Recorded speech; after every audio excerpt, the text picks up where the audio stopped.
Should you draft Calvin Ridley in fantasy football this year? Well, let's talk about it.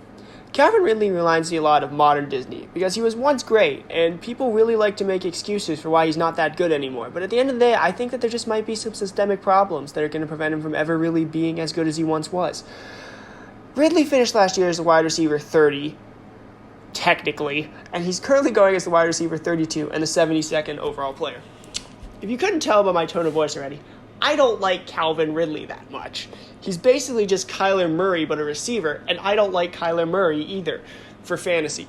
Ridley is the quintessential boom-bust fantasy player in the fact that Ridley finished as the wide receiver 30, but you best believe he got there by scoring 20 points one week and 5 points the next week.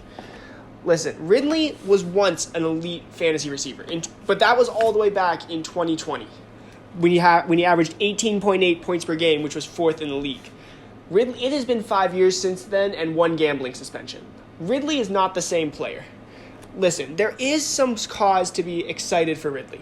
First of all, he's in an offense that has no competition for the receiving game.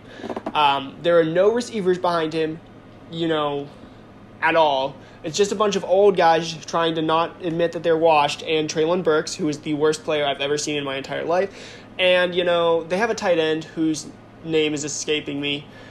Chico Conquo, and he's just mid. So there's literally no one competing with Ridley. The problem is Ridley just isn't good. He wasn't good in Jacksonville. He wasn't good last year. And yeah, you can say that, he was dealing with Trevor Lawrence, who people don't think is that good anymore, and people are realizing he might kind of just be bad.